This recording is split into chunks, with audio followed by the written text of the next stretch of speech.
Okay, सो हमारा next topic है nuclear stability N/Z ratio, है ना। तो इसमें हमारे पास बेसिकली एक ग्राफ होता है N वर्सेस Z के बीच में, और उसी को जैसे अपन ने बाइंडिंग एनर्जी वाला कर्व देखा था, उसके कुछ फीचर्स अपन को देखने थे, वैसे ही इसके हैं।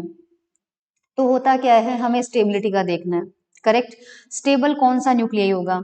अभी अपन ने डिस्कस किया था लास्ट लेक्चर में कि जिसकी बाइंडिंग एनर्जी ज्यादा होगी वो ज्यादा स्टेबल होगा, जिसकी बाइंडिंग एनर्जी कम होगी वो कम होगा, है ना। तो अब हमारे पास यहाँ पे क्या है कि जो इसकी स्टेबिलिटी है उसको रिप्रेजेंट करने के लिए एक कर्व होता है, जो कि हमारे पास क्या होता है। तो यहाँ पे हमारे पास क्या है कि इसकी स्टेबिलिटी को स्टडी करने के लिए हम Z और N के बीच में एक ग्राफ खींचते हैं, और उसी ग्राफ को हम क्या बोलते हैं, सेगर चार्ट। ठीक है, तो सबसे पहले हम यहाँ पर देखते हैं कि इस सेगर चार्ट से पता क्या चलेगा हमें। तो अगर हम इस ग्राफ को देखें, let me show you the graph. ये देखो, आपके पास लेफ्ट हैंड साइड में ये वाला जो कर्व दिख रहा होगा ना, यहाँ पे ये N वर्सेस, आपको थोड़ा सा अलग सा लग रहा होगा कि स्ट्रेट लाइन नहीं है या कुछ पर्टिकुलर नहीं है, ये जिग जैग जो है, इस तरह से हमारे पास यहाँ पे एक ग्राफ बन रहा है। डिस्कस करते हैं इसके फीचर्स को। तो यहाँ पे क्या होता है कि एक नैरो बैंड या एक स्टेबिलिटी रीजन होता है जो कंजस्टेड है, मतलब एक गुच्छे की तरह से हमें दिख रहा है। इनके बीच में से गुजरने वाली एक जो लाइन होती है, उस लाइन को हम लाइन ऑफ स्टेबिलिटी या स्टेबिलिटी कर्व बोलते हैं। तो लाइन आपके पास यहाँ पर जो ये दिख रही है, ये यहाँ पर देख लो, ये यहाँ पर जो ये ग्राफ है, इसके बीच में से जो लाइन गुजरती है उसे हम स्टेबिलिटी वाली लाइन बोलते हैं। ओके, इसे ओबी लाइन से रिप्रेजेंट किया गया है। तो कौन सी लाइन है आपके पास यहाँ पे, ये देखो, बी पॉइंट आपका यहाँ दिख रहा है और ओ पॉइंट आपका यहाँ दिख रहा है। तो ये जो बेसिकली ये कर्व है वो आपको जिगजैग दिख रहा होगा। तो यहाँ पे आप एक सीधी लाइन ड्रॉ कर देते हो। अगर पूरी एक सीधी लाइन आपकी जाती रहती है जो इस ग्राफ के बीच में से गुजरती है, तो उसे हम स्टेबिलिटी कर्व बोलते हैं। ओके, इसके बाहर अगर कोई भी इस लाइन के बाहर होता है न्यूक्लियस, तो वो क्या होता है, अनस्टेबल होगा या फिर वो रेडियो एक्टिव नेचर का होगा। अनस्टेबल होगा तो टूट के दो में आ जाएगा, कन्वर्ट हो जाएगा, और रेडियो एक्टिव होगा तो रेडिएशन से इमिट करके या जो भी है स्टेबल हो जाएगा। ठीक है, या कोई पार्टिकल इमिट कर देगा, डीके हो जाएगा। तो N/Z का जो रेशियो है, और वो ध्यान रखना, अगर कोई न्यूक्लियस अनस्टेबल है या रेडियोएक्टिव नेचर का है तो वो डीके उसमें तब तक होता रहेगा जब तक वो उस लाइन पे ना आ जाए। कौन सी लाइन, ओ से बी तक को अगर मिला दिया जाए, ये देखो ओ से बी तक को अगर मिला दिया जाए इस तरह से, ओ से बी तक को, ये ओ से बी तक की लाइन में, तो अगर कोई न्यूक्लियस यहाँ है तो इसका मतलब वो कोई ना कोई पार्टिकल इमिट करेगा। अल्फा बीटा क्या है वो अपन देखेंगे आगे, और इमिट करके वो जब तक इस लाइन पे नहीं आ जाता तब तक उसके अंदर से इमिशन होते रहेगा। इस पे आने के बाद वो स्टेबल हो जाएगा, उसके बाद वो आराम से नेचर में उसी तरह से मिलेगा। ओके, अब हम इसके फीचर्स देखते हैं। तो सबसे पहला फीचर देखो, अल्फा डीके। अल्फा डीके में क्या होता है कि उस लाइन पर आने के लिए, ओबी जो लाइन है उस लाइन पर आने के लिए न्यूक्लियस जो होता है वो N और Z दोनों में दो दो नंबर डिक्रीज हो जाता है। जैसे मान लीजिए कोई न्यूक्लियस है X, उसका एटॉमिक नंबर है Z, और उसमें नंबर ऑफ न्यूट्रॉन मतलब नंबर ऑफ प्रोटॉन उसका Z है, नंबर ऑफ न्यूट्रॉन उसके पास N है। तो वो एक ऐसे न्यूक्लियस में डीके हो जाता है, कन्वर्ट हो जाता है, जिसका एटॉमिक नंबर Z-2 यानी 2 कम हो गया, और नंबर ऑफ न्यूट्रॉन जो है वो भी 2 कम हो गए, N-2। तो एक दो प्रोटॉन और दो न्यूट्रॉन मिलके आपके पास दो पार्टिकल निकलेंगे। वो दो एक कंबाइंड पार्टिकल के फॉर्म में निकलते हैं, जो कि हीलियम का न्यूक्लियस बोल सकते हैं, क्योंकि हीलियम के न्यूक्लियस में दो प्रोटॉन और दो न्यूट्रॉन होते हैं, और इसे हम बोलते हैं अल्फा पार्टिकल। इसे अल्फा डीके कहते हैं। यानी एक न्यूक्लियस अगर वो अनस्टेबल है और वो उस ओबी लाइन पर नहीं है, उस ओबी लाइन के ऊपर है, तो वो दो न्यूट्रॉन कम करके और दो प्रोटॉन कम करके उस लाइन पे आ जाता है, और ऐसी सिचुएशन में वो एक पार्टिकल इमिट कर देता है। तो ग्राफ में देखो यहाँ पे ये यही जो चार्ट है ना, इसी ग्राफ को थोड़ा सा शॉर्ट फॉर्म में ऐसे बनाया हुआ है। तो ये जो लाइन दिख रही है आपको, ये वाली, ये मैंने ब्लू कर दिया है, ये हमारी ओबी लाइन है, स्टेबिलिटी वाली है। करेक्ट, यहाँ पे कोई न्यूक्लियस था, नंबर 1 लिखा हुआ है, यहाँ पे हमारा न्यूक्लियस था Z और N वाला। अब इधर आपके पास N है, इधर आपके पास Z है। अल्फा डीके करने के लिए न्यूट्रॉन डिक्रीज हुआ, तो न्यूट्रॉन वाई एक्सिस पे है, करेक्ट, तो ऊपर जाने से न्यूट्रॉन बढ़ेंगे, इसलिए यहाँ पर जो फर्स्ट नंबर पे है, तो मैं यहाँ बना रही हूँ, ये फर्स्ट नंबर पे था, अगर उसे न्यूट्रॉन डिक्रीज करना है तो वो नीचे शिफ्ट होगा, क्योंकि न्यूट्रॉन का एक्सिस वाई एक्सिस पे है। और उसको Z भी कम करना है, Z कम करना है तो वो इधर जाएगा। क्यों? क्योंकि आप देखो एक्स एक्सिस पे प्रोटॉन के नंबर है, तो अगर मैं राइट हैंड साइड में ट्रेवल करती हूँ तो प्रोटॉन बढ़ जाता है, लेफ्ट हैंड साइड में ट्रेवल करने से प्रोटॉन घट जाता है। तो ये डिक्रीज हो गया N-2, और इधर दो प्रोटॉन कम हो गए N-2। तो इनिशियली वो कहाँ था, यहाँ आ गया, अब फाइनली वो कहाँ आ गया, यहाँ पे आ गया, इस जगह आ गया। तो पहले वो यहाँ पे था, अब वो यहाँ पे आ गया। तो देखो 1 नंबर जो पोजीशन है, पहले वो न्यूक्लियस यहाँ पे था और 2 प्रोटॉन और 2 न्यूट्रॉन इमिट करने के बाद वो ओबी लाइन के बहुत पास में आ गया। देखो वो यहाँ शिफ्ट हो गया, तो हमारी स्टेबिलिटी वाली लाइन के नजदीक आ गया, यानी कि अल्फा पार्टिकल इमिट करने की वजह से ये न्यूक्लियस क्या हो गया, स्टेबल हो गया। तो ये अल्फा डीके कब होता है, जब अल्फा पार्टिकल निकालने के बाद वो स्टेबिलिटी की लाइन पे आ जाता है। दूसरा आपके पास है beta plus dk. Beta plus dk में क्या होता है कि स्थायी क्षेत्र तक पहुंचने के लिए, यानी जो स्टेबिलिटी वाला रीजन है उस रीजन में पहुंचने के लिए न्यूक्लियस में न्यूट्रॉन एक बढ़ जाता है और प्रोटॉन एक घट जाता है। तो अगर कोई न्यूक्लियस Z और N नंबर है उसका, तो Z एक कम हो जाएगा, न्यूट्रॉन एक बढ़ जाएगा और साथ में जो पार्टिकल इमिट होगा उसे हम बीटा प्लस पार्टिकल बोलते हैं। इसको रिप्रेजेंट ऐसे किया जाता है, इसको दूसरा नाम होता है पॉजिट्रॉन। इलेक्ट्रॉन का जो एंटी पार्टिकल होता है यहाँ पे वो हमारे पास पॉजिट्रॉन हो जाएगा, इसे पॉजिट्रॉन भी कहते हैं। तो बीटा प्लस डीके कहाँ बनाया हुआ है, ये देखिए नंबर 2 पे, यानी ओरिजिनली यहाँ पर न्यूक्लियस था 2 नंबर वाला। अब हमें क्या करना है, हमें उसमें न्यूट्रॉन को एक बढ़ाना है और प्रोटॉन को एक कम करना है। न्यूट्रॉन को बढ़ाने के लिए वाई एक्सिस में ऊपर जाना पड़ेगा, इसलिए देखो ये यहाँ से ऊपर गया गया उसके बाद प्रोटॉन को घटाना है, घटाना तो लेफ्ट हैंड में जाना पड़ेगा, इसलिए ये इधर आ गया। तो रिजल्टेंट का हुआ यहाँ से ये यहाँ पहुंच गया, तो इस डायरेक्शन में ट्रेवल कर गया क्योंकि इसको नजदीक आना है सेगर चार्ट के। तो ये हमारी स्टेबिलिटी वाली लाइन की तरफ आ गया, इसलिए यहाँ पर बीटा प्लस डीके भी कब होगा, जब कोई न्यूक्लियस इतना दूर हो कि वो एक पॉजिट्रॉन या एक बीटा प्लस पार्टिकल को इमिट करने के बाद लाइन के नजदीक आ जाए, तो इस तरह की डीको को बीटा प्लस बोलते हैं। अब ये जो बीटा माइनस डीके है ये आप खुद समझने की कोशिश कीजिए, इसमें बस आपको ध्यान रखना है कि उल्टा है, जो अभी यहाँ हुआ था बीटा प्लस में उसका बिल्कुल उल्टा कर दो। इसमें न्यूट्रॉन बढ़ रहा था, अब न्यूट्रॉन कम होगा, इसमें प्रोटॉन कम हो रहा था, अब इसमें प्रोटॉन बढ़ेगा। तो Z+1 होगा और N-1 होगा और साथ में जो पार्टिकल निकलेगा उसे आप इलेक्ट्रॉन कह सकते हो, क्योंकि जब इलेक्ट्रॉन, आपको पता है किसी न्यूट्रल में से अगर एक इलेक्ट्रॉन बाहर निकाल दो तो उसमें प्लस चार्ज आ जाता है, प्लस चार्ज आने का मतलब वो प्रोटॉन का बढ़ना, इसलिए यहाँ पे Z+1 है। तो ये कब होगा, ये देखो ये 3rd नंबर वाला, तो यहाँ पे आपका पार्टिकल था, क्या करना है, Z में तो इंक्रीमेंट करना है और न्यूट्रॉन में कम करना है, तो N-1 करना है, इसलिए देखो नीचे आ गया, ये N-1 हो गया और इधर बढ़ेगा Z, तो Z+1 होगा। तो ये देखो यहाँ आ गया, तो यहाँ से ये इस डायरेक्शन में आ गया, तो अल्फा से भी ये इधर आ रहा है, बीटा प्लस से इधर आ रहा है और बीटा माइनस से इधर आ रहा है। तो इन तीनों ही स्थितियों में न्यूक्लियस जो है वो इन 3 पार्टिकल्स को इमिट करने की वजह से स्टेबिलिटी के नजदीक आ रहा है, इसलिए हम कह सकते हैं कि वो ये पार्टिकल्स इमिट करने के बाद स्थायित्व को यानी स्टेबिलिटी को गेन कर लेता है। तो तीनों तरह के डीके आपको समझ में आ गया, ठीक है। तो इसका मतलब है हमारे पास, अच्छा ये तो 3 तरह के डीके प्रोसेस हो गए। अब सब तरह के जो नाभिक होते हैं उन्हें हम क्लासिफाई कर सकते हैं 3 तरह से, जिन्हें हम 3 लाइन से रिप्रेजेंट किया गया है सेगर चार्ट में। अब देखो पहला, ऐसे सारे नाभिक जिनमें प्रोटॉनों की संख्या सेम होती है, सारे नाभिकों में प्रोटॉनों की संख्या, न्यूट्रॉन डिफरेंट हो सकते हैं लेकिन प्रोटॉन सेम रहेंगे, उन्हें हम आइसोटोप कहते हैं।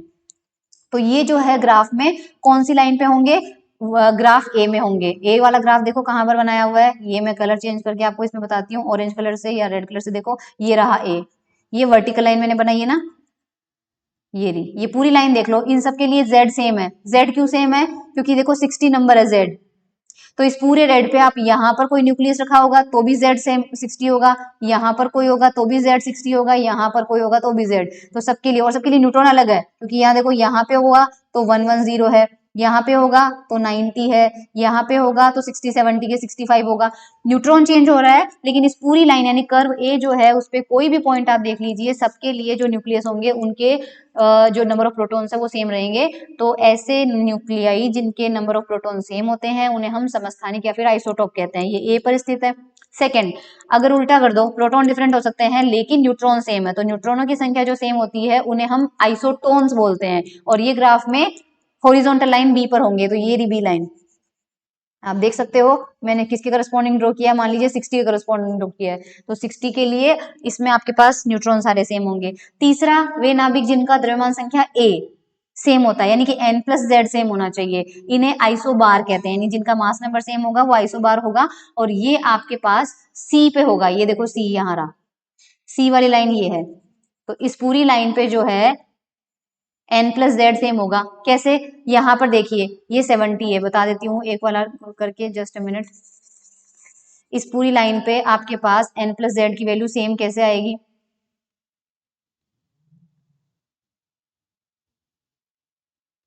हाँ, यहाँ पे देखो, अगर मैं इस पॉइंट पे लेती हूँ ये वाला पॉइंट, तो इस पॉइंट के करस्पॉन्डिंग z तो 0 है और n कितना है 70, तो 70 प्लस 0 कितना हो गया 70। सपोज ये वाला पॉइंट लेते हैं, तो इस पॉइंट के करस्पॉन्डिंग आपके पास n कितना है 50 और यहाँ नीचे आ जाओ, z कितना है 20, 50 प्लस 20 कितना हो गया 70।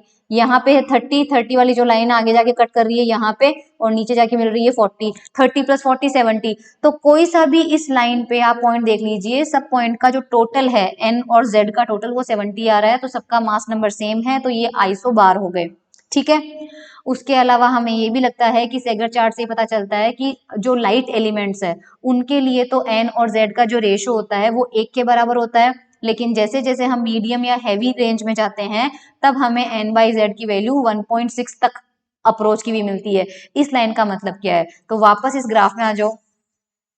आप जानते हो कि n/z का रेशो 1 होने का मतलब क्या है, n/z रेशो 1 होने का मतलब होता है कि जब ग्राफ ऐसे होता है, देखिए सपोज ये y है और ये x है, बिल्कुल 45 डिग्री पे जो लाइन खींचते हैं हम 45 डिग्री पे, वो होती है y is equal to x वाली लाइन। अब हमारे पास यहाँ n है, यहाँ हमारे पास z है, तो बिल्कुल 45 पे जो लाइन बनेगी वो कौन सी होगी, n is equal to z। अगर n इक्वल टू z वाली लाइन करें तो वो लाइन नंबर a मिल रही है, ए वाली जो लाइन है ये देखिए z equal to n line, जबकि जो हमारे स्टेबिलिटी वाली लाइन है वो इस z इक्वल टू n वाली लाइन पे नहीं है, वो हमारी इससे डेविएट हो रही है। तो शुरू में तो ये लाइन देखो यहाँ तक तो सेम आ रही है, यहाँ तक बस इस जगह तक तो सेम आ रही है, यानी 20 तक तो सेम आ रही है। तो 20 से कम वाले जो एलिमेंट होते हैं उन्हें हम लाइट एलिमेंट बोलते हैं। इसका मतलब क्या है कि जो लाइट एलिमेंट्स होते हैं उनके लिए जो स्टेबिलिटी वाली लाइन होती है वो z इक्वल टू n पर होती है, और अगर z इक्वल टू n होती है तो n/z की वैल्यू कितनी आ जाती है 1। तो यहाँ पर यही लिखा हुआ है कि जो हल्के तत्व होते हैं यानी लाइट एलिमेंट्स होते हैं उनके लिए n/z का रेशो 1 के बराबर होता है, लेकिन जैसे ही हम मिड में जाते हैं तो मिड वाली लाइन देखो ऊपर शिफ्ट हो गई और हैवी वाली तो और ऊपर शिफ्ट हो गई। तो अगर ये लाइन ऊपर शिफ्ट हो रही है इसका मतलब n ज्यादा स्पीड से बढ़ गया, z उतना नहीं बढ़ पाया, क्योंकि लाइन ऊपर की तरफ शिफ्ट हो रही है। हमारी जो लाइन है अगर ये इसके ऊपर जा रही है इसका मतलब न्यूट्रॉन ज्यादा हो गए, अगर ये इसके नीचे आ जाती है इस तरह से तो हम कहते हैं प्रोटॉन ज्यादा स्पीड से बढ़ रहे हैं।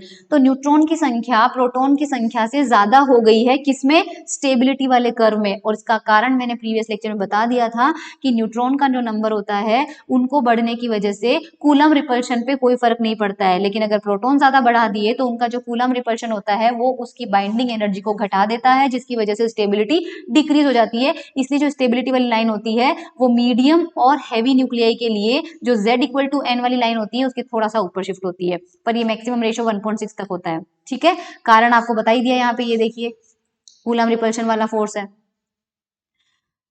अब हमारे पास नेचर में जितने भी एलिमेंट होते हैं तो z और n का जो नंबर होता है और a और ऐसे स्टेबल न्यूक्लियाई का जो नंबर होता है, और एग्जांपल कुछ दे रखे हैं इसमें, तो जब z आपके पास सम संख्या इवन नंबर है, न्यूट्रॉन भी इवन नंबर है, तो दोनों का टोटल भी आपको इवन मिलेगा। ऐसे 162 न्यूक्लियाई होते हैं। ठीक है, 162 न्यूक्लियाई हमारे पास ऐसे हैं जिनके अंदर नंबर ऑफ प्रोटॉन और नंबर ऑफ न्यूट्रॉन दोनों इवन होते हैं, क्योंकि मैंने आपसे बताया था कि जिनमें दोनों इवन होंगे वो अच्छे खासे स्टेबल होते हैं क्योंकि उनमें पेयरिंग हो जाती है सब में। और अगर प्रोटॉन सम है, न्यूट्रॉन विषम है या प्रोटॉन विषम है, ये सम है, तो इनका जो नंबर होता है इसकी वजह से आपके पास एक अनपेयर तो बचेगा ही बचेगा। तो एक अनपेयर होने की वजह से स्टेबिलिटी थोड़ी सी घट जाती है, इसलिए इनका जो नंबर होता है वो 162 से तो काफी कम रहेगा। तो लगभग 55 वैसे वाले हैं और 53 ऐसे वाले हैं। ठीक है, और जिनमें दोनों ही ऑड हों तो दो अनपेयर रहेंगे तो स्टेबिलिटी बहुत कम हो जाएगी, इसलिए सबसे कम संख्या में केवल 4 न्यूक्लियाई नेचर में ऐसे मौजूद हैं स्पॉन्टेनियसली जिनके अंदर प्रोटॉन और न्यूट्रॉन दोनों ही किसमें होते हैं, ऑड नंबर में होते हैं। बाकी इसमें कुछ नहीं है। तो सेगर चार्ट एग्जाम में ड्रॉ करने के लिए भी आ सकता है, तो आपको ड्रॉ करना पड़ेगा और दैट्स इट। अब कंडीशंस फॉर स्टेबिलिटी, ठीक है, कंडीशन फॉर स्टेबिलिटी का मतलब क्या है हमारे पास।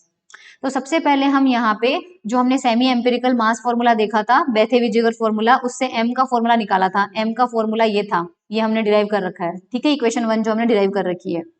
अब इसमें यहाँ पर क्या किया गया है, देखो कैपिटल A जो है मास नंबर कॉमन ले लो, तो जैसे ही मास नंबर कॉमन लेंगे तो आप इस एक्सप्रेशन से देखेंगे mn minus av plus aa into as आ जाएगा। z वाले टर्म को अलग कर लो, ठीक है, z वाले टर्म को अलग कर लिया, a वाले टर्म को अलग कर लिया, और जो रिमेनिंग पार्ट है वो रिमेनिंग पार्ट यहाँ पे अपन ने कर दिया। ये इक्वेशन 1 को थोड़ा सा मॉडिफाई करके लिखा है, जो आप लिख लेना ना। ए कॉमन लोगे तो रिमेनिंग टर्म आ गए, जेड वाले कॉमन लोगे तो आ जाएंगे, जेड स्क्वायर वाले टर्म को अलग लिख लिया, और जो लास्ट में बचा है ए की पावर माइनस 3/4 वो आ जाएगा। सिंपल सी कैलकुलेशन है, नहीं करवा रही हूँ मैं, आपको खुद ट्राई कर लेना ना। उसके बाद यहाँ पर क्या किया है कि हमने ये देखा है कि आप यहाँ पर ये जो ब्रैकेट के अंदर टर्म्स में हमें मिला है ना, ए के साथ जो कोफिशिएंट है, इस ए के साथ वाले कोफिशिएंट को मान लीजिए हम यहाँ पर कहते हैं, एक तो हमें ए के साथ वाला कोफिशिएंट मिला है, एक जेड के साथ वाला मिला है, एक जेड स्क्वायर के साथ मिला है, और एक लास्ट टर्म। तो हम यहाँ पे जो ब्रैकेट में हमें कौन मिल रहे हैं उनको देखो क्या लिख सकते हैं हम। तो यहाँ पे m ये लिखा हुआ है, आपको दिख नहीं रहा होगा, लिखा हुआ है mza इज इक्वल टू, ए के साथ हमें कोफिशिएंट मिला था उस पूरे को अल्फा बोल दो, z के साथ हमें जो मिला था उसे बीटा बोल दो, जेड स्क्वायर के साथ जो हमें मिला था उसको गामा बोल दो, और लास्ट वाला जो टर्म था वो हमें क्या मिला था, वैसे नेगेटिव साइन के साथ मिला होगा शायद, नहीं positive sign, ap a raise to power minus 3/4, उसको हमने एज इट इज रखा है, ये रहा ap a raise to power minus 3/4। तो हमारे पास यहाँ अल्फा हमने इसको रखा है, बीटा हमने इसको रखा है, गामा हमने इसको रखा है, ये आपके पास जो बुक होगी उसमें आप देख लीजिएगा।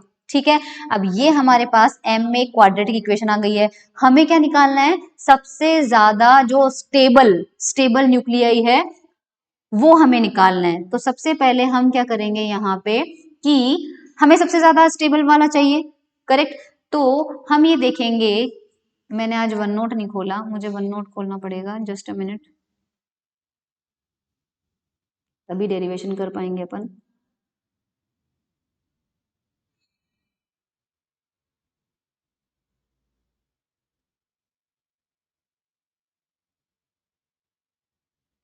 देखिए हमें ये मिल रहा है m जो है उसके एक्सप्रेशन में मिला है alpha a plus beta z plus gamma z square plus ap a raise to power minus 3/4। आप देख पा रहे हैं कि जैसे जैसे हम z को चेंज करेंगे हमें m की वैल्यू चेंज होती भी मिलेगी। सपोज हम a को फिक्स कर देते हैं, मास नंबर को फिक्स कर देते हैं, क्योंकि हमें फिक्स एक मास वाला चाहिए, यानी a को फिक्स रखते हुए भी हमारे पास नंबर ऑफ प्रोटॉन्स, क्योंकि a होता क्या है बेसिकली, ये क्या होता है n प्लस जेड ही तो होता है। तो इसको फिक्स रख के हम n और z का नंबर चेंज कर सकते हैं, z को बढ़ाओगे तो n घट जाएगा, z को घटाओगे तो n बढ़ जाएगा। तो एक कांस्टेंट a को मेंटेन करते हुए उसका z चेंज किया जा सकता है। तो अगर a को फिक्स रख के मान लीजिए हम z को क्या करते हैं, चेंज करते हैं, तो जैसे जैसे z को चेंज करेंगे m क्या हो जाएगा, हमारे पास चेंज हो जाएगा, क्योंकि m जो है वो किसका फंक्शन है, z का फंक्शन आ रहा है। तो हमें z की वो वैल्यू निकालनी है जिसपे m की वैल्यू जो है वो हमें क्या मिल जाए, ये देखिए यहाँ पर नियत मान के a, यानी a को कांस्टेंट रखते हुए m और z के बीच में अगर हम ग्राफ ड्रॉ करें तो वो ग्राफ जो आता है वो पैराबोलिक आता है। ये बोल रहा है कि यहाँ पे देखो m जो है वो z स्क्वायर का टर्म आ रहा है, y proportional to x square क्या होता है, पैराबोला। इसका मतलब m वर्सेस z के बीच में अगर ग्राफ ड्रॉ करेंगे तो वो क्या आएगा, पैराबोला आएगा। और हम जानते हैं पैराबोला में कोई पार्टिकल सबसे ज्यादा स्टेबल कहाँ होता है, यहाँ पे होता है। यानी आपको z की वो वैल्यू निकालनी है जिसके लिए m की वैल्यू क्या हो जाए, आपके पास मिनिमम हो जाए। z की आपको वो वैल्यू निकालनी है, क्योंकि यहाँ के करस्पॉन्डिंग भी z क्यों आएगा, इस पे z डिफरेंट होते ही m हो जाएगा, इस पे अलग हो जाएगा। तो ये वाला पॉइंट जो होता है ये स्टेबिलिटी वाला पॉइंट होता है। तो यहाँ पर जो z की वैल्यू होती है, सपोज वो z नोट है, तो इस z नोट के ऊपर m क्या मिलेगा, आपको मिनिमम मिलेगा, और इसके लिए हमें जो न्यूक्लियस मिलेगा उसे हम स्टेबल कहेंगे। अब हमें पता है कि ये कैसे निकालते हैं, मैथमेटिक्स में आपने पढ़ा होगा कि जो y है अगर वो x का फंक्शन है तो x की किसी पर्टिकुलर वैल्यू पर y की वैल्यू अगर मिनिमम या मैक्सिमम देखनी होती है तो dy बाय dx को क्या करते हैं, जीरो करते हैं उस वैल्यू पर, राइट। कोई भी फंक्शन मिनिमम या मैक्सिमम होता है तो उसका पहला डेरिवेटिव क्या आता है, जीरो आता है। तो क्योंकि हमें पता है कि z को चेंज करने से हमारा m क्या हो रहा है, चेंज हो रहा है, और हमें m की मिनिमम वैल्यू देखनी है, और वो z इक्वल टू मान लीजिए z नोट पे हो जाती है।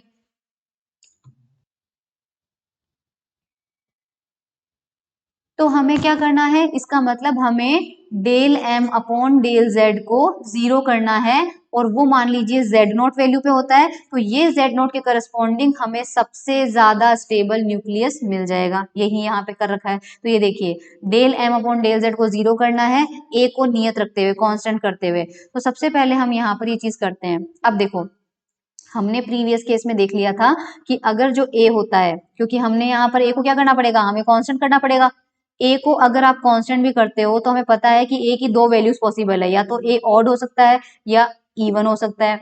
जब ऑड होगा तो हमारे पास ऑड के केस में हमें क्या मिला था, एपी की वैल्यू 0 मिली थी इफ यू रिमेम्बर। और जब इवन था तो इवन के केस में हमारे पास क्या हो रहा था, या तो दोनों ऑड हो या दोनों इवन हो। इवन के केस में हमारे पास दो ऑप्शन मिले थे, एपी की वैल्यू पॉजिटिव भी हो सकती थी और एपी की वैल्यू नेगेटिव भी हो सकती थी। इफ यू रिमेम्बर, ऑड के केस में एपी हमें 0 मिला था और इवन के केस में। तो अगर ए कांस्टेंट करते हैं और वो कांस्टेंट वैल्यू मान लीजिए ऑड है, तो उसके लिए एपी क्या होगा, 0। तो पहले ये वाला केस डिस्कस करते हैं। तो यहाँ पे देख लीजिए, ये रहा, ऑड के लिए एपी की वैल्यू 0 होती है, राइट। तो हमें केवल एक पैराबोला मिलेगा। क्यों एक पैराबोला मिलेगा, क्योंकि हमारे पास जो एम का फॉर्मूला था वो था alpha a plus beta z plus gamma z square plus ap a raise to power -3/4। अब क्योंकि एपी 0 हो गया तो ये टर्म तो 0 हो गया, 0 हो गया तो हमें यहाँ पे एक पैराबोला मिलेगा सिर्फ। और एक पैराबोला में यहाँ पे देखो del m by del z करो, राइट। और कहाँ पे, जेड नोट पर उसको 0 करो। तो यहाँ पर इस m का डिफ्रेंसिएशन करो z के रेस्पेक्ट में, तो अल्फा ए का तो कितना हो जाएगा 0, क्योंकि इसमें z है ही नहीं। इसका कितना हो जाएगा बीटा, और इसका कितना हो जाएगा जेड स्क्वायर का 2z, तो गामा इंटू 2z। लेकिन ये हमें रखना कहाँ है, z की जगह z नोट रखना है, और इसको हमें क्या करना है 0। तो ये कंडीशन स्टेबिलिटी हमें मिलेगी, जो मैं दिखा देती हूँ, ये रही, beta plus 2 gamma z note 0। यहाँ से z नोट की वैल्यू आ जाएगी माइनस बीटा बाय गामा। ऊपर से हम देख लेना बीटा किसको रखा है और गामा किसको रखा है, वो वैल्यूज रख दी हमने यहाँ पे, ठीक है। इसमें एम एच, एम एन, ए सी और ए की अगर वैल्यू रख देते हैं, सबकी सॉल्व करते हैं, तो ये जेड नोट की वैल्यू आती है। तो हमें जो स्टेबल न्यूक्लियाई मिलेगा वो इस एटॉमिक नंबर की करस्पॉन्डिंग यहाँ पर मिलेगा। ए की वैल्यू रख के हम जेड नोट की वैल्यू निकाल सकते हैं, ठीक है। अब ऑड ए वाला केस था जो हमने डिस्कस किया था। ऑड ए के लिए एपी 0 था और एक पैराबोला में मिलेगा। तो यहाँ पर क्या लिया है, क्योंकि हमें ए को फिक्स करना पड़ेगा, तो ये एग्जाम्पल दिया गया है ए इक्वल टू 91 के लिए। ए इक्वल टू 91 के लिए एम और जेड में ग्राफ ड्रॉ किया गया है। तो पैराबोला शुरू होता है, तो 91 के करस्पॉन्डिंग जितने भी पॉसिबल न्यूक्लियस हो सकते हैं उनको सबको रखा है। जैसे यहाँ पे रखा है क्रिप्टॉन, क्रिप्टॉन 91, ठीक है। ये आपके पास है आरबी, आरबी 91। ये आपके पास है फिर जर्कोनियम, जर्कोनियम मिनिमम पे आ रहा है, देखो इसका मतलब जर्कोनियम सबसे ज्यादा स्टेबल है। और यहाँ पे मोलिब्डेनम आ रहा है, तो ये MO91 हो गया, और यहाँ पे जर्कोनियम। तो इसका मतलब जो क्रिप्टॉन है वो पैराबोला में यहाँ है, इसका मतलब स्टेबल नहीं है। आरबी जो है वो पैराबोला में यहाँ है, स्टेबल नहीं है। मोलिब्डेनम जो है वो पैराबोला में यहाँ है, स्टेबल नहीं है। इसका मतलब इन चार में से सबसे ज्यादा स्टेबल कौन है, क्योंकि वो पैराबोला में सबसे नीचे मिनिमम वाले पे पॉइंट पे आ रहा है, वो जर्कोनियम है। तो अगर क्रिप्टॉन कहीं पे पाया गया नेचर में, तो क्रिप्टॉन क्या करेगा, जर्कोनियम तक पहुंचना चाहेगा। तो जर्कोनियम तक कैसे पहुंचेगा, अब क्योंकि ये एम में है और हमें पता है कि उसको जर्कोनियम पे यानी पैराबोला में नीचे शिफ्ट होना है, तो नीचे शिफ्ट होने के लिए देखो सबसे पहले जो क्रिप्टॉन है, अगर वो बीटा माइनस पार्टिकल इमिट करता है, तो बीटा माइनस इमिट करने से वो किस में कन्वर्ट हो जाएगा, आरबी 91 में हो जाएगा। वो बीटा माइनस डी के आप देख लेना, ठीक है। आरबी के बाद वो और बीटा मतलब और एक इलेक्ट्रॉन इमिट करेगा, और एक इलेक्ट्रॉन बीटा माइनस डी के होने के बाद वो सीधा कहाँ पे आ जाएगा, वो आ जाएगा, अच्छा इट्रियम भी दिया हुआ है ये Y91, Y91 पे आ जाएगा। Y91 के बाद में वो और बीटा माइनस को इमिट करेगा, और बीटा माइनस से वो जर्कोनियम पे आ जाएगा। तो क्रिप्टॉन जो है वो एक बीटा पार्टिकल इमिट करेगा, आरबी बन जाएगा। आरबी से एक बीटा पार्टिकल और इमिट करेगा, इट्रियम बन जाएगा। इट्रियम से और एक बीटा पार्टिकल इमिट करेगा जर्कोनियम पे। जर्कोनियम के बाद उसमें इमिशन बंद हो जाएंगे, क्योंकि जर्कोनियम के बाद वो स्टेबल हो चुका है। सिमिलरली पैराबोला में अगर स्टेबल पॉइंट के लेफ्ट साइड वाले जो भी एलिमेंट्स हैं वो बीटा नेगेटिव यानी बीटा माइनस पार्टिकल इमिट कर रहे हैं, बिल्कुल उसी तरह से अगर राइट हैंड साइड में कोई हो तो उसको बीटा माइनस इमिशन से नहीं होगा, क्योंकि बीटा माइनस इमिशन से तो वो इस साइड में आता है।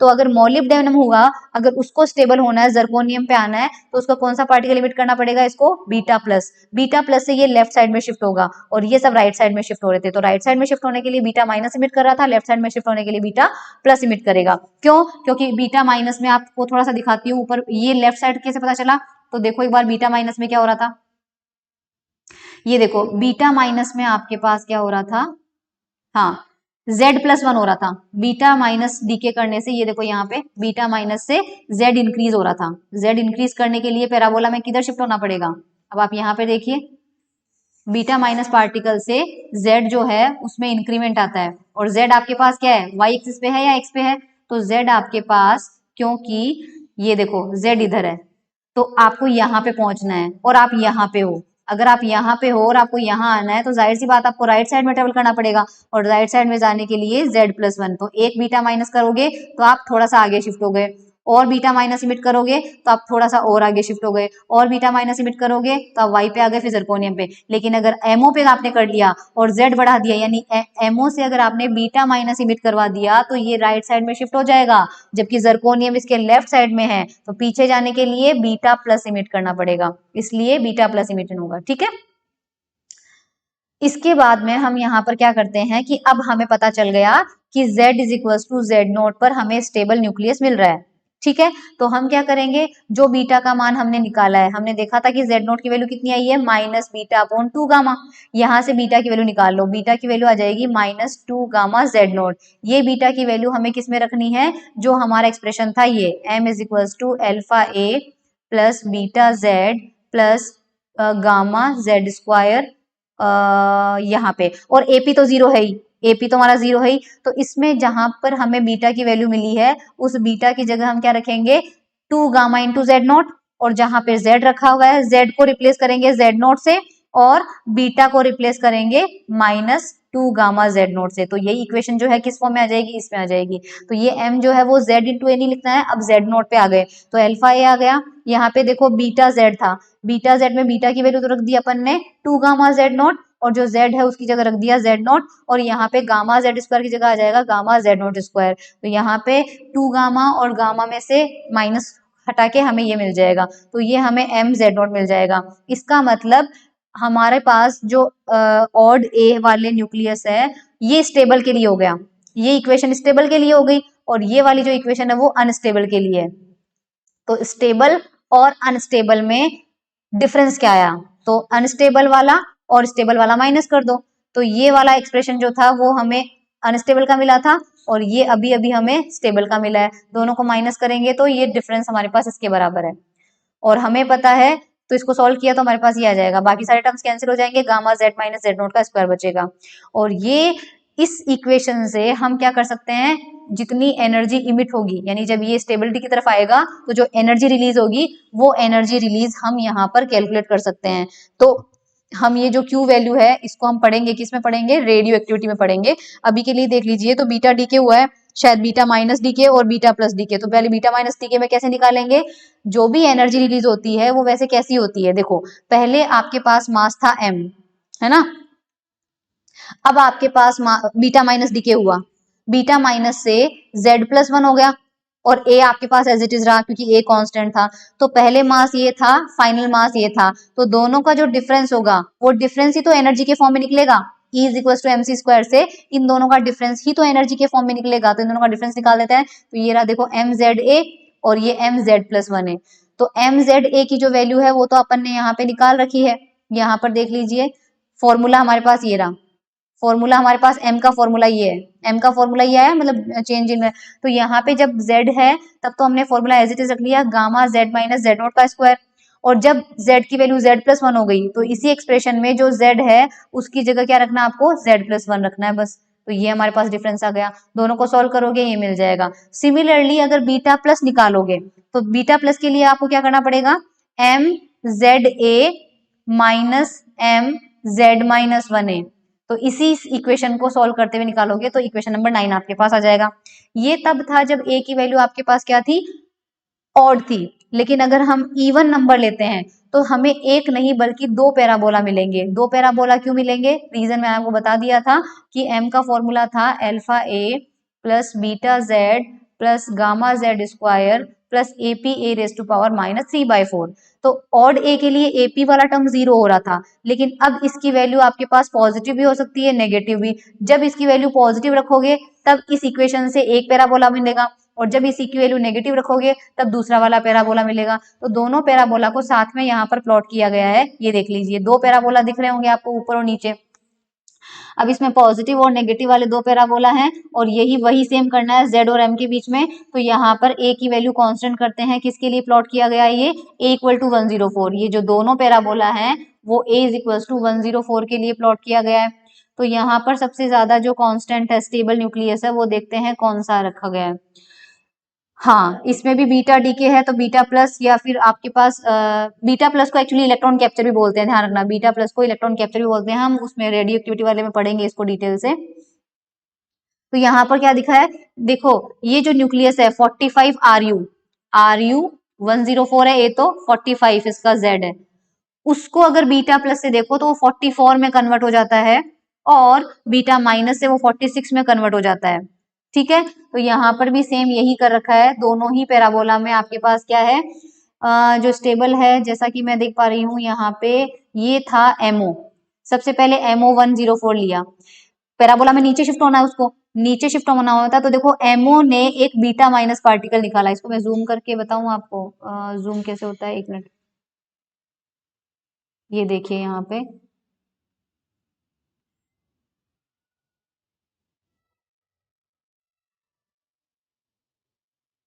हाँ यहाँ पे देखिए स्टेबिलिटी का, ये एमओ आपको दिख रहा होगा, जैसे ही ये बीटा माइनस से करता है, बीटा माइनस से ये सीधा किस पे आ गया, टीसी पे आ गया, टीसी 104 पे आ गया, फिर इस टीसी ने बीटा माइनस डीके किया, और देखो टीसी से इस लाइन पे ट्रेवल करते करते कहाँ पे आ रहा है, यहाँ पे आर यू 104 पे आ गया। ओके, आर यू के बाद नीचे यहाँ पे कोई हमें नहीं मिल रहा है, तो मिनिमम आपको कौन सा मिलेगा, आर यू मिलेगा, करेक्ट। और इसी तरह से अगर ये जो टीसी है, मान लीजिए आपके पास आर एच 104 है, तो यहाँ पे भी आर एच 104 है, अगर वो ईसी, ईसी का मतलब इलेक्ट्रॉन कैप्चर, तो अगर वो बीटा प्लस करता है तो वो आर यू 104 में आ जाता है। उसी तरह से यहाँ पर सी डी 104 है, सी डी 104 को जाहिर सी बात है राइट हैंड साइड में जाने से कोई फायदा नहीं होगा, लेफ्ट साइड में आना है, इसलिए सी डी 104 इसमें कन्वर्ट हो जाता है, यहाँ पे किसमें, ए जी 104 में, और यहाँ से बीटा प्लस से किसमें आ जाता है, पीडी में आ जाता है, पीडी 104 में आ जाता है, तो सीडी वाला जो है उसको तो लेफ्ट साइड में आना पड़ेगा, तो बीटा प्लस करना पड़ेगा, एमओ और टीसी इन सबको बीटा माइनस करना पड़ेगा, तो नीचे आना पड़ेगा, बाकी थ्योरी वही है जो अपन ने पढ़ी थी। ठीक है, ओके, तो इसकी थ्योरी आप देख लीजिएगा, इंपॉर्टेंट नहीं है, बाकी वही है, सेम टू सेम वही है, energy same to same calculate करी थी अभी वाले फॉर्मूले से, और बीटा माइनस और बीटा प्लस की जो अभी पढ़ी थी सेम वही है, दैट्स इट। ये हमारे पास क्या था, सेगर चार्ट का पूरा वो था, और stability of nuclei, number of states in nucleus syllabus में नहीं है, तो मैं डिस्कस नहीं कर रही हूँ इसको, है ना। न्यूक्लियर फर्मी एनर्जी भी सिलेबस में नहीं है, तो इसको भी डिस्कस नहीं कर रहे हैं अपन। Nuclear potential well, nuclear potential well I don't know ये सिलेबस में है या नहीं है, बाकी थोड़ा सा थ्योरी है, इतनी सी है, सिर्फ यहाँ पर क्या हो रहा है, देखो अगर पोटेंशियल वेल अपन बनाते हैं, तो जो फर्मी लेवल है वो नाभिक के जो पोटेंशियल वेल की हाईएस्ट पॉइंट से फर्मी लेवल तक की जो एनर्जी होती है, हाईएस्ट लेवल से फर्मी एनर्जी की जो होती है, यहाँ पे इरा हाईएस्ट लेवल हमारे पास ये है, और फर्मी लेवल यहाँ पे है, इन दोनों का जो डिफरेंस होता है वो हमारे पास क्या होती है, बाइंडिंग एनर्जी पर न्यूक्लियन होती है। ठीक है, और कुछ नहीं कर रहा है वो, प्रोटॉन्स का और न्यूट्रॉन्स के लिए अलग अलग प्लॉट कर रहा है, थ्योरी है सिंपल सी, आई डोंट नो ये सिलेबस में टॉपिक है भी या नहीं है, तो भी थ्योरेटिकल है, तो आप देख लेना, वैसे शायद सिलेबस में नहीं है। Kinetic energy of nucleus syllabus में नहीं है, so we are not discussing it. Evidence of shell structure probably नहीं है, ये भी सिलेबस में नहीं है, मैंने नहीं देखा यूनिवर्सिटी ऑफ कोटा में। शेल मॉडल ऑफ न्यूक्लियस जो है, ये आई डोंट नो, वैसे डायरेक्टली सिलेबस में नहीं है, इसके वैसे शेल मॉडल अपन पढ़ चुके हैं, वही एल इक्वल टू कैसे किस तरह से प्लॉट किया जाता है वो मैंने आपको सबको बता रखा है प्रीवियस लेक्चर में, इस तरह से ये टेबल इंपॉर्टेंट नहीं है, ये भरना कैसे बता रखा है आपको, ये मैंने भरा, और ये देखो मैजिक नंबर कैसे आया है, 8 20 50 82 26, ये मैजिक नंबर इसलिए होते हैं क्योंकि इसमें शेल कंप्लीटली फिल आ जाता है, ये देखो कंप्लीटली शेल फुलफिल होते ही सबसे ज्यादा स्टेबिलिटी आती है, ऑब्वियसली हम इनर्ट गैसेस को स्टेबल क्यों बोलते हैं, क्योंकि उनमें शेल कंप्लीटली फिल्ड होता है, तो यहाँ 8 20 50 82 126 नंबर पे कंप्लीटली शेल फिल हो जाते हैं, इसलिए इनको मैजिक नंबर बोलते हैं, जो मैंने कहा था कि मैजिक नंबर बाद में बताऊंगी। ठीक है, और ये भरना कैसे है इसका मैंने एक ट्रिक भी बता दिया था आपको चार्ट में। डिस्कवरी ऑफ प्रोटॉन, अगर आपको ये डिस्कस करना है क्योंकि एग्जाम में तो आ सकता है, पर ये पूरी थ्योरी है, ये यहाँ से शुरू होता है, एक्सपेरिमेंट किया गया, प्रोटॉन की डिस्कवरी कैसे हुई, तो देखो एक चैम्बर होता है, इस चैम्बर में ए जो है, ये रहा ए, इस लोकेशन पे हम पोलोनियम रखते हैं, ठीक है, इस पे क्या रखा गया, पोलोनियम रखा गया, और उससे अल्फा पार्टिकल निकलते थे, इस मतलब पोलोनियम जो होता है बेसिकली वो क्या होता है, अनस्टेबल होता है, तो अल्फा पार्टिकल इमिट करता है, तो इससे अल्फा पार्टिकल निकले, निकलने के बाद वे इस चैम्बर में भरी हुई जो भी गैस थी, ये इस चैम्बर में जो गैस भरी है उससे डायरेक्शन करते हैं। ठीक है, इसके F से दूरी को बदला, ये जो दीवार है यहाँ पे इसको हम डिस्टेंस चेंज कर सकते हैं। चलिए, इसकी पर सिल्वर की एक पतली पन्नी लगाई गई, यहाँ पे हमारे पास सिल्वर की एक पतली पन्नी लगाई गई और उस पे फ्लोरोसेंट स्क्रीन लगाई गई। ये एस जो है ये फ्लोरोसेंट स्क्रीन है। अब फ्लोरोसेंट ही क्यों लगाई है, जिस ताकि अगर उस पे कोई भी चीज टकराए तो उस पे लाइट दिखेगी हमें, है ना, पता चल जाएगा, इसलिए फ्लोरोसेंट लगाया। उसके बाद एम माइक्रोस्कोप, माइक्रोस्कोप से यहाँ पे आप हम ऑब्जर्व करेंगे। अब देखा क्या गया, एक्सपेरिमेंट क्या किया गया, जब इस कक्ष सी में, सी का मतलब चैम्बर, इस चैम्बर में बारी बारी से हमने डिफरेंट डिफरेंट टाइप की गैसेस भरी, ठीक है। तो अलग अलग गैसेस जब तक भर रहे थे तो इस स्क्रीन एस पे, फ्लोरोसेंट स्क्रीन पे हमें कोई भी चमक नहीं दिखाई दे रही थी। लेकिन जब इसमें नाइट्रोजन गैस भरी, जब इसमें नाइट्रोजन गैस भरी तो यहाँ पे स्क्रीन पे हमें चमक दिखाई दी, ठीक है, एस पे चमक दिखाई दी। अब हमें लगा कि ये अल्फा पार्टिकल ही हुए होंगे जो पोलोनियम से निकल के इस पे टकरा रहे होंगे, लेकिन ये अल्फा पार्टिकल नहीं हो सकते थे। अब क्यों अल्फा पार्टिकल नहीं है, क्योंकि अल्फा पार्टिकल किसी भी गैस के अंदर, ये मान लीजिए डिस्टेंस आपने कितनी रखी, 40 सेंटीमीटर, अल्फा पार्टिकल किसी भी गैस में 40 सेंटीमीटर डिस्टेंस ट्रेवल नहीं कर सकते थे। इसका मतलब ये अल्फा पार्टिकल नहीं थे जो स्क्रीन पे टकरा रहे थे, ठीक है, क्योंकि अल्फा की जो रेंज होती है वो कितनी होती है, 7 सेंटीमीटर, और ना ही चांदी की पन्नी से उसको पेनेट्रेट करके, क्योंकि हमने यहाँ पर जो पहले ये फ्लोरोसेंट स्क्रीन तो बाद में लगाई है, इससे पहले हमने यहाँ चांदी की, सिल्वर की पन्नी लगा दी थी। कुल मिला के ये बोलना चाह रहा है कि इस पोलोनियम से अल्फा पार्टिकल इमिट हो रहे थे, बारी बारी से हमने गैस को चेंज किया, गैस को चेंज करने से देखा कि कोई भी कहीं पर भी ऑब्जर्वेशन नहीं आ रहा था, कोई लाइट नहीं मिल रही थी, हमें स्क्रीन पर कुछ नहीं दिख रहा था। जैसे ही हमने नाइट्रोजन गैस भरी, सडनली यहाँ पे चमक हुई।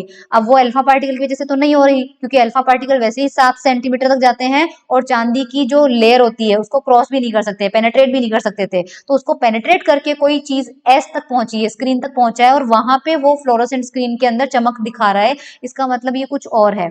तो बाद में कुछ और को क्या बोला गया, तो रदरफोर्ड ने बोला कि इसका मतलब ये है कि यहाँ से जो पोलोनियम से अल्फा पार्टिकल निकले और जो नाइट्रोजन गैस भरी हुई है, ये दोनों आपस में पहले टकराए। तो ये देखिए अल्फा पार्टिकल जो है वो नाइट्रोजन से टकराए, टकराने के बाद अल्फा पार्टिकल नाइट्रोजन के न्यूक्लियस में चले गए, और न्यूक्लियस में जाने के बाद, ये नाइट्रोजन का न्यूक्लियस था, ये अल्फा पार्टिकल पहले इसके अंदर गया और फिर नाइट्रोजन ने प्रोटॉन निकाला बाहर, उसमें से दूसरा पार्टिकल निकला जिसकी रेंज और जिसकी पेनेट्रेट पावर, रेंज भी ज्यादा है, 40 सेंटीमीटर लगभग हो रहा है, और पेनेट्रेट करने की पावर भी जो है वो अल्फा पार्टिकल की तुलना में बहुत ज्यादा अधिक है, इतनी ज्यादा अधिक कि वो चांदी की पन्नी को भी क्रॉस करके और एस तक पहुंच गया, ठीक है। बाद में इस पार्टिकल को पहले तो देख लिया गया, फिर इसको मैग्नेटिक फील्ड में चेक किया गया कि इसके पास चार्ज होता है या नहीं, तो मैग्नेटिक फील्ड में से गुजार गया, तो मैग्नेटिक फील्ड में से गुजार कर एक्सपेरिमेंट किए गए, तब पता चला कि इनके ऊपर जो चार्ज होता है वो पॉजिटिव चार्ज होता है, ठीक है, और मैग्नीट्यूड उसका इलेक्ट्रॉन के बराबर होता है, ओके। और फिर इसका मास मेजर किया गया, तो इसका मास जो था वो हाइड्रोजन के न्यूक्लियस जितना आया, और बाद में इस पार्टिकल को नाम दिया गया प्रोटॉन। और ये जो रिएक्शन थी उसे कैसे बताया गया, ये देखो अल्फा पार्टिकल जो है वो अल्फा पार्टिकल नाइट्रोजन के साथ मिला, ये देखिए ये अल्फा पार्टिकल है, ये नाइट्रोजन के साथ रिएक्शन किया, और रिएक्शन करने के बाद पहले उसके नाभिक में घुस गया, जैसे ही वो घुसा तो ऑक्सीजन में कन्वर्ट हो गया, और ऑक्सीजन वाले उससे एक पार्टिकल बाहर निकल गया जो कि प्रोटॉन था। अब आप मास वाइज, जेड वाइज इसको रिएक्शन को बैलेंस करा लेना, ठीक है। तो हमारे पास यहाँ पे इस तरह से प्रोटॉन की डिस्कवरी हो गई, तो इसका जो मास है वो हाइड्रोजन के बराबर आया था।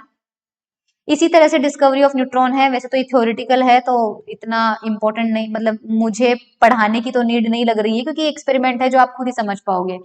सिमिलरली यहाँ पर 1920 तक क्या पता था, इलेक्ट्रॉन पता था, प्रोटॉन पता था और अल्फा पार्टिकल पता था, अभी न्यूट्रॉन की डिस्कवरी नहीं हुई थी, ठीक है। 1920 में रदरफोर्ड ने क्या किया था कि हाइड्रोजन का एक आइसोटोप लिया था, ड्यूटीरियम, ठीक है, और ट्राइटियम, ट्रिटियम, उसको एक्सप्रेस करने के लिए उसने बोला कि यार ये तीनों डिफरेंट डिफरेंट है, इसका मतलब न्यूक्लियस में कोई एक डिफरेंट टाइप का पार्टिकल है, ऐसा पार्टिकल जिसे हम प्रोटॉन नहीं कह सकते, क्योंकि उसका मास तो प्रोटॉन के बराबर है, लेकिन उसमें चार्ज नहीं होना चाहिए, उसमें चार्ज होता तो जाहिर सी बात है वो हाइड्रोजन ही क्यों रहता, प्रोटॉन बढ़ते वो हीलियम बन जाता, यानी हाइड्रोजन ही है और उसके न्यूक्लियस में कोई पार्टिकल रखा हुआ है जो उसके मास को बढ़ाया जा रहा है, यानी मास तो होना चाहिए लेकिन चार्ज नहीं होना चाहिए। तो उस पार्टिकल को बाद में मतलब रदरफोर्ड को तो पता नहीं था कि ये क्या है क्या है, मतलब पता था कोई पार्टिकल है लेकिन वो बता नहीं पा रहे थे, ठीक है। तो बेथे एंड बेकर ने क्या किया था कि वापस वही किया, पोलोनियम से लिया, पोलोनियम से अल्फा पार्टिकल निकाले और उस अल्फा पार्टिकल को डाला सीधा बेरिलियम पर। बेरिलियम पर जब डाला तो रिएक्शन के अंदर एक प्रकार की रेज निकली, ऐसी रेज निकली जिनकी आयनाइजेशन पावर जो थी वो बहुत कम थी। मैं बता देती हूँ आयनाइजेशन पावर क्या होती है। कोई पार्टिकल किसी दूसरे न्यूट्रल एटम से जब टकराए तो उसमें से इलेक्ट्रॉन को बाहर निकाल दे और उसे आयन बना दे, इस पावर को बोलते हैं आयनाइजेशन पावर या आयनन क्षमता। तो जो रेज अभी निकल रही थी उनकी आयनाइजेशन पावर तो बहुत कम थी, लेकिन पेनेट्रेट करना यानी किसी चीज को पार करके निकल जाने की जो क्षमता थी वो बहुत ज्यादा थी। ऑल्सो इन पर इलेक्ट्रोमैग्नेटिक रेडिएशन का कोई फर्क नहीं पड़ रहा था, इसका मतलब चार्ज नहीं था। इनको पहले इन्होंने गामा रे समझा, और पहले जब इन्होंने गामा रे समझा तो रिएक्शन इन्होंने कैसे बताई, ये बेरिलियम है और ये अल्फा पार्टिकल है ना, अल्फा पार्टिकल को बेरिलियम पे डाला तो कार्बन बना और साथ में जो रेज निकली थी उसे गामा रेज नाम दे दिया, और अनुमान लगाया कि इनकी जो एनर्जी है लगभग 7 MeV होनी चाहिए। ठीक है, इनको शीशे की लेड की बड़ी बड़ी मोटी मोटी चादर के अंदर से भी गुजारा और आराम से वो गुजर भी गई।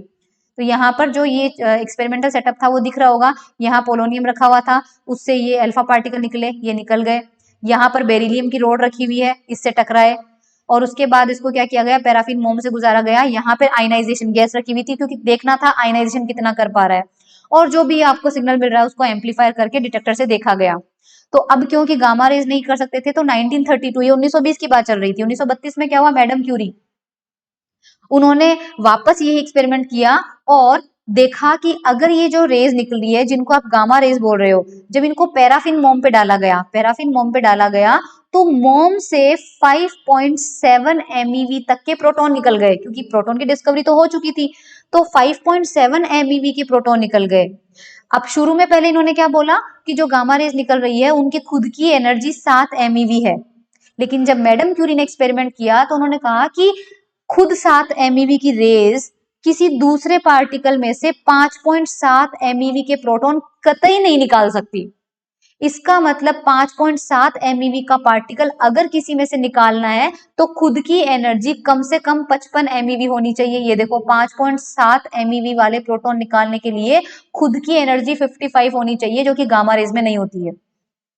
तो चैडविक ने बोला कि इसका मतलब जो रेज निकली है वो गामा रे नहीं है, बल्कि वो चार्जलेस पार्टिकल है और वो न्यूट्रॉन है, और आपकी जो रिएक्शन आपने लिखी थी वो गलत है। इसका मतलब बेरिलियम जो है वो हीलियम पे जब टकराता है, मतलब अल्फा पार्टिकल टकराता है तो कार्बन मिलता है, साथ में यहाँ पर गामा रेज की बजाय न्यूट्रॉन लिखा गया और इस तरह से न्यूट्रॉन की डिस्कवरी कर ली गई। ठीक है, अब न्यूट्रॉन का मास निकालने के लिए जो डेरिवेशन है वो इंपॉर्टेंट नहीं है, एग्जाम में नहीं पूछा जाता है, आपको ये सब करने की जरूरत नहीं है, बाकी आप पढ़ना चाहो तो पढ़ सकते हो। ये न्यूट्रॉन का मास का डेरिवेशन था, न्यूट्रॉन की डिस्कवरी पर शॉर्ट नोट आ सकता है। अब न्यूट्रॉन की जो प्रॉपर्टी होती है वो हमें पता ही है कि प्रोटॉन के साथ रहता है, मास प्रोटॉन से थोड़ा सा ज्यादा होता है, क्योंकि न्यूट्रल पार्टिकल होता है तो इलेक्ट्रिक और मैग्नेटिक फील्ड से फर्क नहीं पड़ता है, और उदासीन होने की वजह से कि दूसरी गैसों को आयनाइज भी नहीं कर सकता क्योंकि खुद के पास ही चार्ज नहीं है। ठीक है, डिटेक्टर में कोई डेविएशन नहीं होता है तो सीधा आपके पास निकल जाता है। पेनेट्रेशन पावर बहुत ज्यादा होती है, लेड की मोटी मोटी चादरों को निकल जाता है पार करके। इसके अलावा न्यूट्रॉन जो होता है वो बाहर फ्री स्टेट में नहीं रह पाता है, ये क्या करता है, अगर बाहर कोई भी न्यूट्रॉन है तो वो सडनली प्रोटॉन और इलेक्ट्रॉन में टूट जाता है और साथ में एंटी न्यूट्रिनो निकल जाता है, तो फ्रीली न्यूट्रॉन अवेलेबल नहीं होता है। क्लासिफिकेशन ऑफ न्यूक्लियाई ये हम पढ़ चुके हैं। न्यूक्लियस जो होता है वो कितने टाइप के होते हैं, एक पहला होता है आइसोटोप, तो डेफिनेशन क्या होती है, वो एटम्स जिनके अंदर नंबर ऑफ प्रोटॉन सेम होता है। तो यहाँ पे देख लीजिए जैसे हाइड्रोजन है उसके 3 है, हाइड्रोजन, ड्यूटेरियम, ट्रिटियम, ऑक्सीजन के भी यहाँ पे ये दे रखे हैं, क्लोरीन, सबके अंदर जेड सबका जेड फिक्स है, नंबर ऑफ प्रोटॉन सेम है, तो ये हो गया आपके पास आइसोटोप। ठीक है, ये इंपॉर्टेंट नहीं है, सारा डेफिनेशन ही पूछी जाती है। सेकंड है आइसोबार, आइसोबार के लिए क्या होता है, ए सेम होता है यानी n+z सेम होना चाहिए, तो a=3 के लिए जैसे ये दोनों, a=14 के लिए दोनों, a=7 के लिए दोनों। सम न्यूट्रॉनिक क्या होता है, जिनके अंदर आपके पास न्यूट्रॉन का नंबर सेम होता है, तो n=2 के ये 2 ऑप्शन पॉसिबल है, n=7 के ये 3 ऑप्शन पॉसिबल है, n=12 के ये हमारे पास है। एक आइसोमर होते हैं जिनके अंदर सब कुछ सेम होता है, Z भी सेम होता है, N भी सेम होता है, A भी सेम होता है, पर प्रॉपर्टीज डिफरेंट होती है, उनकी रेडियोएक्टिव प्रॉपर्टीज डिफरेंट होती है। जैसे ये कोबाल्ट 60 है, ये भी कोबाल्ट 60 है, बट 60 MCO, इसको 27, तो ये आपके पास दोनों का जो प्रॉपर्टी होती है वो आपके पास क्या होता है, डिफरेंट है। जैसे एक कम स्टेबल होता है, एक ज्यादा स्टेबल होता है। इसी तरह ब्रोमीन का दे रखा है। मिरर न्यूक्लियाई मैंने बता दिया, एक न्यूक्लियर पहला एटम नंबर 1 है, एटम नंबर 2 है, इसके अंदर सपोज न्यूट्रॉन 2 है और प्रोटॉन 3 है, तो इसमें दूसरे वाले में न्यूट्रॉन 3 होंगे और प्रोटॉन 2, यानी ए सेम रहेगा दोनों को। ए सेम रहने के साथ साथ एन और जेड एक्सचेंज होंगे। तो हमारे पास यहाँ पे देखो न्यूट्रॉनों की संख्या और दूसरे की न्यूट्रॉनों की संख्या, जैसे ये रहा 6C13 और 7N13, तो ए सेम है। इसमें 6 का मतलब ये प्रोटॉन का नंबर है, तो जाहिर सी बात है एन कितना हो गया, 7 हो गया, और इसमें 7 है यानी कि Z7 है, तो एन कितना हो गया, 6 हो गया। तो ये मिरर न्यूक्लिय हो गए। स्टेबिलिटी के बेस पे स्टेबल और अनस्टेबल होते हैं। स्टेबल वो होते हैं जो डीके नहीं होना पड़ता है, तो ये कुछ स्टेबल दे रखे हैं, और स्टेबल वो होते हैं जो कि डीके हो जाते हैं, रेडिएशन इमिट करके स्टेबल बन जाते हैं, तो ये आपके पास कुछ अनस्टेबल है। तो ये हमारी जो unit first, yes unit first हमारी जो यूओ की यूनिवर्सिटी ऑफ कोटा के सिलेबस के अकॉर्डिंग यूनिट फर्स्ट के अंदर आपके पास बेसिकली चैप्टर 1 और चैप्टर 2 थे, न्यूक्लियर प्रॉपर्टीज और बाइंडिंग एनर्जी वाला। तो ये हमारे पास जो है वो कंप्लीट होती है यूनिट 1। अब हम नेक्स्ट लेक्चर से यूनिट 2 स्टार्ट करेंगे। Thank you so much everyone.